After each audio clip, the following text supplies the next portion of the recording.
ဒီနေ့ဆရာကိုဆွဲခိုင်းထားတဲ့လုပ်ပြခိုင်းတဲ့ဟာလေးပေါ့နော်ဆရာလုပ်ပြမယ်ပထမဆုံးဒီ pattern လေးပေါ်လိုက်နော်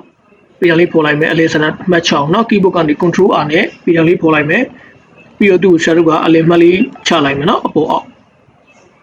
okay ဒါအလဲမှတ်ပေါ့နော်အလဲဆန္ဒပေါ့ okay ပြီးလို့ရှိရင်ဒီ background ပေါ်မှာဆရာတို့ကအလုပ်မလုပ်ဘူးဒီမှာအပေါင်းလက္ခဏာလေးနဲ့ create new layer နဲ့ဆရာအဲ့ layer ပေါ်မှာအလုပ်လုပ်မယ်ဟုတ်ပြီနော်ဘာနဲ့လုပ်မလဲဆိုဆရာတို့ကအဝိုင်းဆွဲမှာဖြစ်တဲ့အတွက်ဒီနေရာမှာ elect 2ကိုဆရာရွေးလိုက်မယ်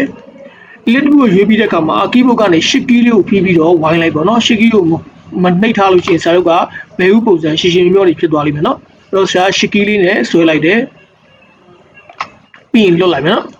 မှာ color ကအဝါရောင်လေးဖြည့်သွားတာဘာလို့ဖြည့်သွားလဲဆိုလို့ရှိရင်သူ grid ကိုနှိပ်လိုက်တာဒီမှာ fade ဆိုတာရှိတယ်အဲ့ဒါမှာကိုကြိုက်တဲ့ color လေးတွေကိုကိုထည့်လို့ရတယ်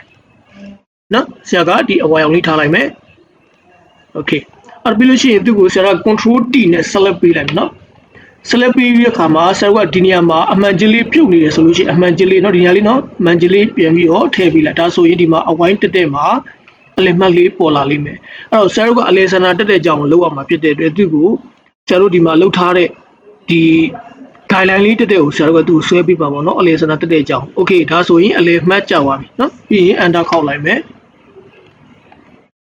okay ဒီတစ်ခုထိရောက်သွားပြီရပြီလို့ရှိရင်သူ့ကိုဆရာတို့ကဒီအခုဒီ layer မှာလေဒီ layer thumbnail ဆိုတာလေးပေါ်နေလိမ့်မယ်เนาะဒီအောက်က၄တောင်းမှာ၄တောင်းလေးပေါ်နေလိမ့်မယ်အဲ့ဒါလေးကိုဆရာတို့ကဖျောက်ပလိုက်မယ်မဖျောက်ဘူးဆိုရင်ဆရာတို့ကသူ့ကို color change နဲ့ gradient 2နဲ့ color change တဲ့အခါမှာ color change ကိုမပေးဘူးเนาะအဲ့ဒါဆရာတို့က right click redirect layer ကိုနှိပ်ပေးလိုက်သူကပျောက်သွားရင်ဆရာတို့က color change လို့ရပြီအဲ့တော့နေလုံးပုံစံလုပ်တဲ့အခါမှာဆရာတို့ကဒီအယောင်တစ်ယောင်နဲ့မသွားဘဲနဲ့ gradient 2လေးနဲ့သွားပြီးတော့အယောင်လေးရောလိုက်ရင်တော့ပိုကောင်းတာပေါ့เนาะအဲ့အတွက်ဆရာ gradient 2ကိုရွေးလိုက်တယ်ရွေးပြီးတဲ့အခါမှာဒီဘောက်လေးကျလာမှာပေါ့เนาะဒီဘောက်လေးမှာဆရာတို့က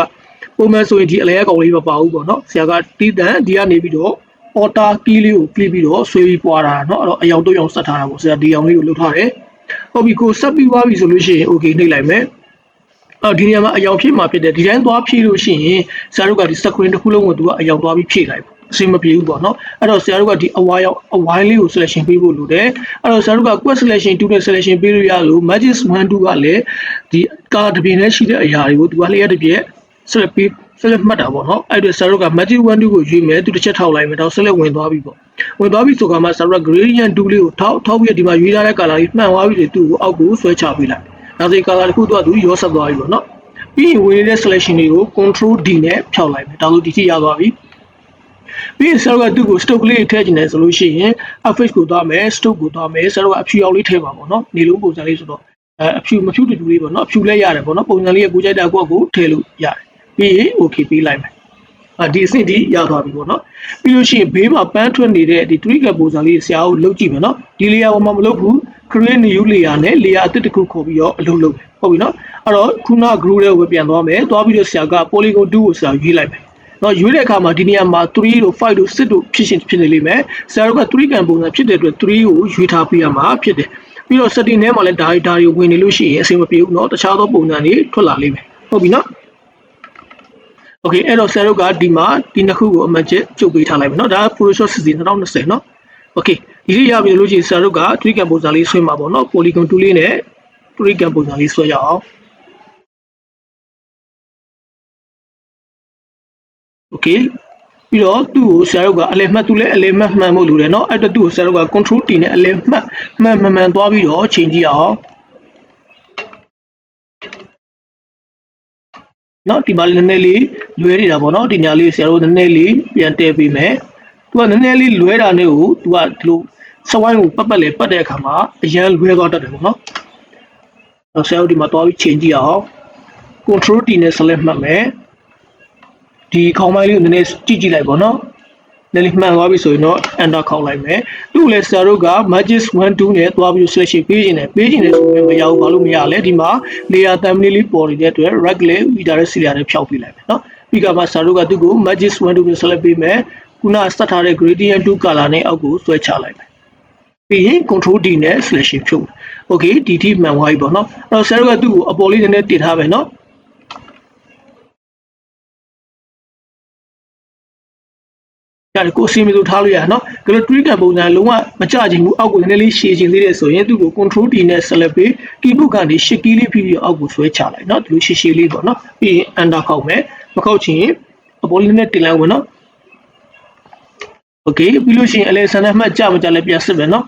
အလဲဆန္ဒမှတ်ကတော့မကြဘူးနော်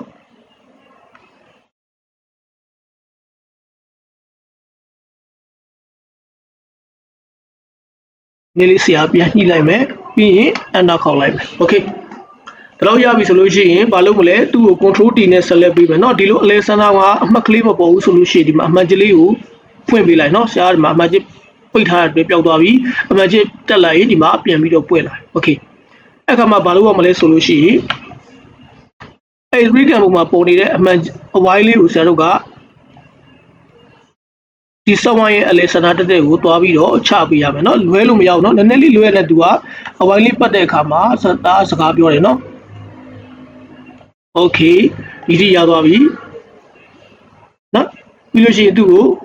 enter ခေါက်လိုက်မယ်နောက်ပြီးတော့သူ့ layer ကိုပဲ control J နဲ့ layer တစ်ခုပွားလိုက်မယ်ပွားပြီးတဲ့အခါမှာလည်း control T နဲ့ select ထပ်ပေးမယ်ပြီးပြီးတော့အဲ့ဒီစဝိုင်းလေးအလဲဆန္ဒမှတ်ကလေးကိုအဲ့ဒီစဝိုင်းရဲ့အလဲတက်တဲ့ရအောင်တွားပြီးတော့ထပ်ချမယ်နည်းနည်းလေးလွဲတာနဲ့လွဲမှာနော်တေချာလေးလုပ်ကြည့်